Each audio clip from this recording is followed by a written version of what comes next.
Although I was excited, like a lot of other people, I was pretty skeptical about whether Dexter Resurrection was something that was going to actually turn out to be good, especially too when you add the disappointment of 2 failed endings to the show that polarized a lot of the fans, ended things on a sour note. So it seemed like it was either a decision made out of panic trying to fix things once again, or cynically to make more money and views after how well Dexter New Blood did and just broke a ton of records on Showtime. And it just didn't feel like it was coming from a creative avenue at first, just especially because they so definitively ended the character of Dexter in New Blood seemingly, but they have Resurrection. They concocted this way to bring him back to life, and now they have him doing new things in the city. And it actually turned out to be really, really good. Easily one of the best seasons, if not the best season since probably season 4. And it comes with a lot. There's a lot to unpack about Dexter Resurrections because it honestly progresses the story, the character of Dexter quite a bit, and ends things in a really interesting place to where I genuinely have no idea where we could go in the future. I'll get more into the future of Dexter later, but I do think that what this show does so well is that it does a good job encapsulating where Dexter's at in his life at this moment. Kind of reassessing the fallout of what happened in New Blood and getting Harrison back in his life, becoming who he really is once again and not just hiding. And now he feels actually obligated to deal with the consequences of what he did in Iron Lake, what he did in Miami. His past is coming to catch up with him with Batista, and because Harrison thinks that he killed Dexter, Dexter kind of has to toy with the idea of whether Harrison would be better off without him in his life to screw it up, or if Harrison needs a father and needs that person in his life, and whether Dexter just should overall be there for him, which is an interesting dilemma because, if anything, this show has proven, and it shows again with how the season ends, Dexter is a force of nature in a hurricane, and basically, regardless of what he does, the people in his life always get swept up in the collateral, obviously between Deb and Lundy, Rita, and now his best friend Batista. It also is a story about Dexter not trying to mold Harrison. In this, he takes a very different approach. Where in New Blood, he was a little bit excited at the idea that him and Harrison could do this thing together. Dexter really just wants him to not get caught and maybe just take an entirely different approach to life overall. So he doesn't want to mold him in his image, which I think is some of the most interesting aspects of this story. And you also get a little bit of darkness with Dexter because you could see that he is starting to question the code. He plays a little bit looser with it this season than he generally has before. Sometimes it's for the good, and he's actually risked his own safety to save other people and risked his footing as far as, where he could get what he wants out of, like with killing the dark passenger, but he decides to save that person instead. But you also see that angle to him where Dexter could be taking a dark turn because he's playing loose with the code, and that could eventually be his undoing. I also think you learn a lot about Dexter between his interactions with Prater and the rest of the serial killers in this club. This is kind of one of the more fun aspects of the season that could have completely fell flat on its face and been goofy. I mean, I was a little bit worried about how crowded the cast would be, but I feel like because they all serve a central function in this club, it made sense. It's not like a thing where there's just too many characters going on. They're different serial killers with different gimmicks, aspects, and Dexter eventually kind of exploits those weaknesses in order to get the upper hand on all these guys. But it's also how he distinguishes himself from the others that I think makes for some of the more interesting commentary. And it is always interesting when Dexter actually finds commonality in other people, tries to relate to other serial killers, but like always, it almost never ends up well.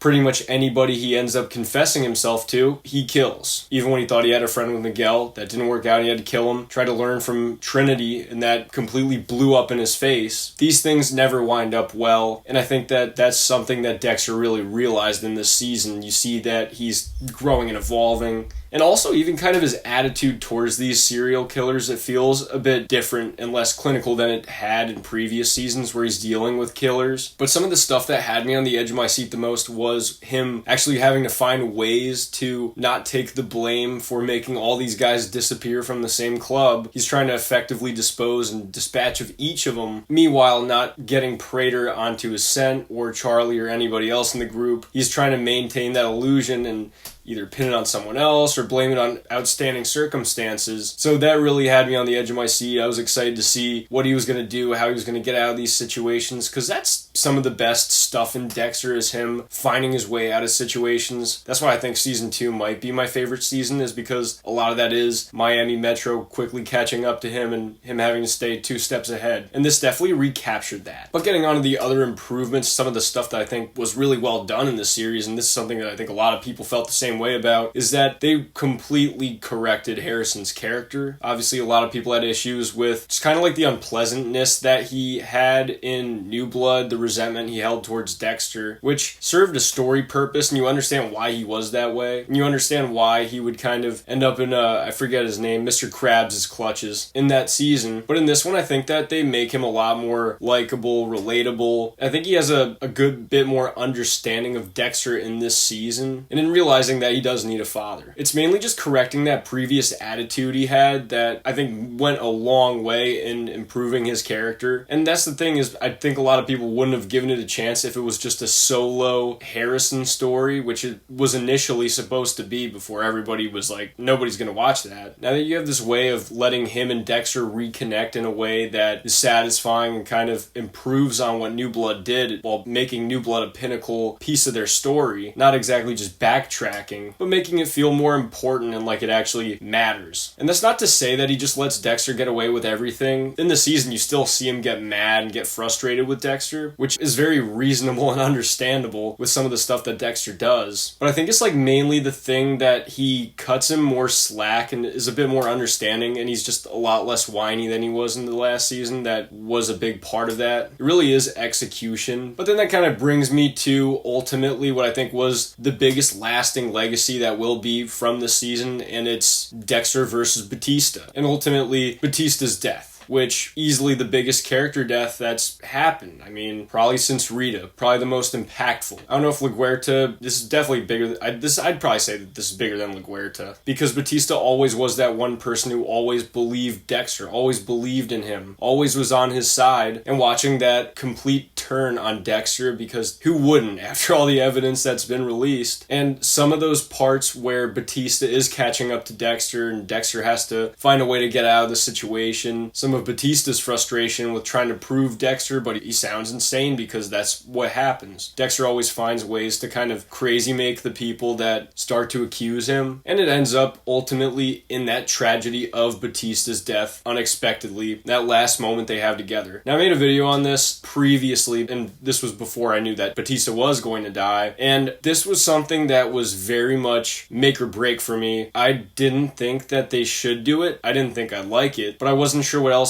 would happen, because, you know, there was basically no way that Batista was going to back off or there was any kind of resolution beyond it is either Batista has to catch him or he has to die. And if Dexter killed him, I think that would be character breaking, so I'm very glad that they didn't do that. But they did make Batista another casualty in the line of Dexter's ultimate destruction. He's another cost of what Dexter does, and I think it reinforces some of the core tenets of the character, and the scene's overall executed really well. My main problem is that I don't know if maybe they did it a little bit too early, and this kind of gets into what I'm talking about when I talk about the future of this series. I'm just not exactly sure where to go from here beyond Batista. I think that Batista would have been the most satisfying of people to catch Dexter, and I also think that there was still more story to tell there. I think that they could have stretched this out a bit longer. I think that we could have seen a bit more, because I feel like it wasn't until the later part of the season that Dexter dropped all niceties with Batista, said, "You're gonna leave me and my son alone." I just think that we could have had a little bit more time of an active Dexter versus Batista rivalry where they were very aware of each other, but maybe I'm just talking about it, you know, in terms of a missed opportunity. But as far as the death itself goes, the performances were great. The scene, I think, was probably the best that it possibly could have been, which this was always going to be a devastating scene if it was going to happen, and they did that. They made you feel the emotions that you needed to, and ultimately, I think that for making that decision, they did the best they could. That was always going to be a tough thing to pull off. It was always going to be a little bit controversial at the very least, but they made it work. I think they did a good job, and it's going to be sad that David Zayas is now one of the original characters that also gone. Where they go from here, how they're going to have Dexter's hunt kind of proceed, who's going to come after him. I guess we're going to see all of that stuff unfold, but I'm very much invested to see in how Dexter and Harrison's story goes forward, what they're going to choose to do next. I think that there's going to be more to the New York Ripper than they're letting on, which was another big plot thread of this season. And I think too, just things like letting the one serial killer in the group also go. I feel like they're setting up a few loose ends that they can kind of tie together, stuff that they're going to follow up on, I'd imagine, later on. And I think that Quinn is probably going to be ultimately the person that picks up this investigation and figures out what's really going on with Dexter. But those are just my thoughts on Dexter Resurrection. Let me know what you guys think in the comments section. I'd love to hear. I'm GM Light. Have a good one.